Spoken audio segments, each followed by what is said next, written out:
The MARGAUX versus the Coach Empire Carryall. Which one would you choose?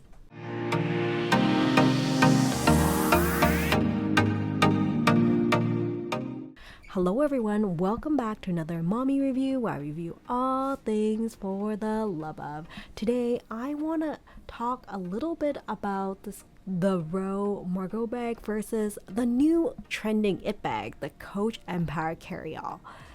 Now before I get started, if you like the content on this channel, I appreciate it very much if you would consider giving this video a thumbs up and consider subscribing to the channel. Thank you so much for considering, and on with the video.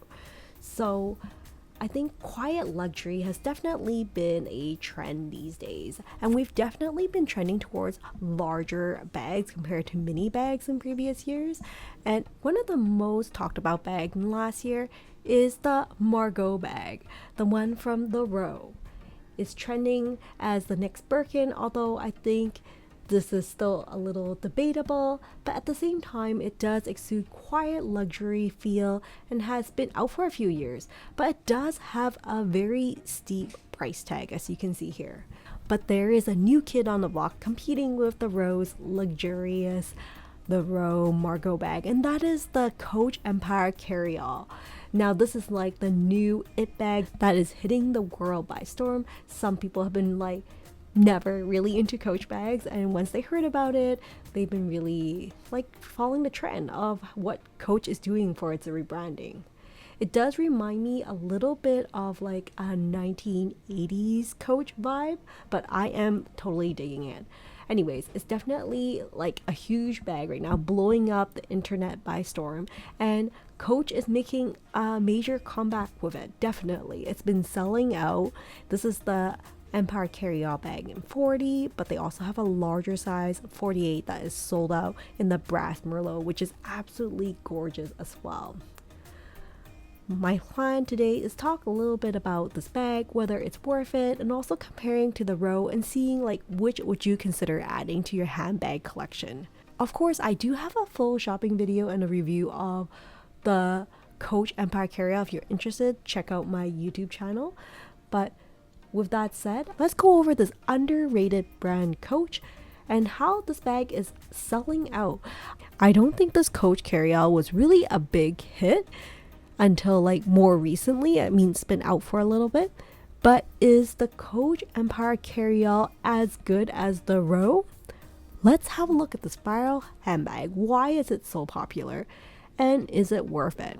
As I compare the Coach Empire Carryall versus the MARGAUX from the row, I will be going over its design, capacity, quality, styling, pricing, exclusivity, and coming to my final conclusion on which handbag is worth it more. So let's start off with the design. Both of the handbags have like this really classic dome shaped design, but however, you'll notice that the Empire Carryall has a little bit more of a rounded top compared to the MARGAUX that has a more angular top. Both handbags have feet on the bottom, which I absolutely adore because I feel like feet are like pockets in a dress. I just get so excited over it. Both handbags have the adjustable sides as well. Overall, I do find that the Coach design, because it has like multiple sizes available, it just kind of meets the needs of like every handbag lover, because you're bound to find a size that you like. Besides that, I do like the Coach Empire Carryall's minimalistic design, and it's still crafted from luxurious leather. It's just that there are way more sizing options. At the store, I was able to look at some of the smaller size. I do believe that the larger size, like the 40 as well as the 48, seems to be a little bit more popular. But it's important to note that the larger sizes is made out of softer leather as opposed to the more stiff leather that you see in the smaller bag that are more structured. So the larger ones are a little bit more slouchy. It feels like the larger size, like the 48, it's more of a statement piece. I really don't see myself wearing this from day to day just because like it's such a big bag. Keep in mind that there is also the weight of the bag to think of too.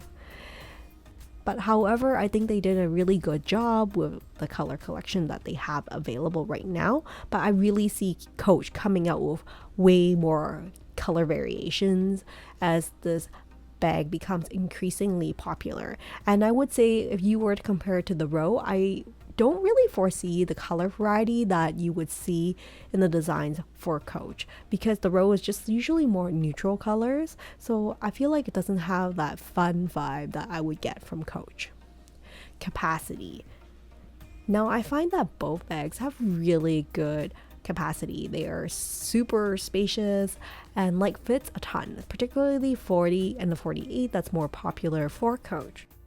Quality. I know that Coach bags are crafted from glove tan leather, which is known to be like really soft and durable. Their glove tan leather, however, I think hasn't been what it used to be, or so I've heard from some of the vintage handbag lovers who has mentioned it. With that said, I know that the Row handbag is known for like really beautiful supple leather, which I unfortunately can't show you in store right now, but like I would imagine the leather quality is slightly better with the Row. So the only thing is, I don't know if I'll be willing to pay for it with a price tag, but we'll get to pricing momentarily. Next is styling. I think that both of these handbags are really great for moms, like a cool mom bag. It is very versatile in terms of the ways you can carry it. You can see the larger ones are more dedicated towards carrying it by like the crooks of your arm or just the top handle. Whereas if you look at the smaller ones, they will have the option for you to put a cross-body strap onto it.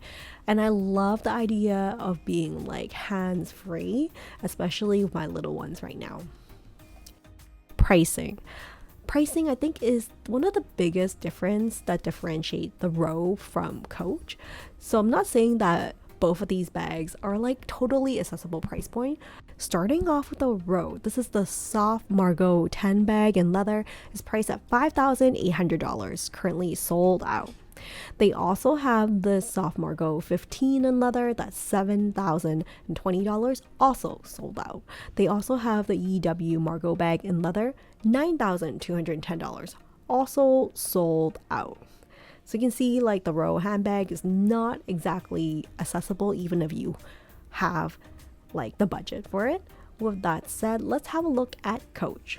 I must say that the Coach Empire Carryall is definitely at a more accessible price point, but it is one of the higher price tagged handbags within the Coach collection. Starting off with the Empire Carryall 26 is priced at $550, and then there's the 35 priced at $790. There's also the soft Empire Carryall bag 40 priced at $850, as well as last but not least, the one that's quite coveted is the 48 priced at $1,090. So you can see there is a significant price difference between this and the Row. It's like at least probably like 1/5 or 1/6 of the price, depending on the sizing you're looking for. With that said, you can see clearly that the Coach handbags are definitely at a more affordable price point if you're looking for this type of trend of low-key luxury style handbag. Exclusivity. Looking at the Row website right now, you can see this handbag's actually sold out, like in all the sizes. You cannot pick this up online. But for the Coach, you still have some of the select colors available, especially in the smaller sizes, like the 26 and also the 35 and even the 40 in certain colors. You can actually pick it up as well. But I have heard that Coach is making it more limited in terms of production for some of the larger sizes. So we'll see how that turns out. So the Rose Margaux versus the Coach Soft Empire Carryall. Which handbag would you choose? After going over all the different categories, which is your favorite? Would you go for the low-key pinnacle of low luxury, the Rose Soft Margaux? Or would you go for the more accessible Coach Empire Carryall? I would say that they're both very similar in terms of styling. Coach is definitely more palatable in terms of the price point, and I always feel like I want to root for the underdog that is Coach. It does offer like affordable handbags that people can get excited about, and I think Coach is doing a really great job with some of these new low-key designs. Not to mention, if you haven't checked it out, Coach came out with the Brooklyn bag, which I also love, so check out my YouTube channel to see a full review of that. I do think that Coach's rebranding has been like crazy. Recently, they've done a really good job. So that is my 2 cents on the Coach Empire Carryall versus the Rose Margaux bag. Of course, this is really based on my personal opinion. So at this point, I feel like I am more of a Coach Empire Carryall girl, given that like I love rooting for the underdog. I feel like they did a great job with some of these low-key luxury designs. And like I'm not currently at the point in my life that I want to spend like $5,000 like chasing after a handbag. That might be something I would trend for a couple years, especially with younger kids and all. Like I just want to enjoy my handbags without the burden of worrying about the price tag all the time. Well, that is it for today. I would love to hear from you if you have experience with the Rose Margaux or the Coach Carryall. How has it been? Do you love it? Really no hate on either side. I just want to start a discussion about this topic on these general dome-shaped handbags, if you have a preference for what's your favorite and recommendations at this time. Well, thank you so much for joining me in this video, and hopefully I will see you next time. Take care and stay safe, everyone. Bye for now.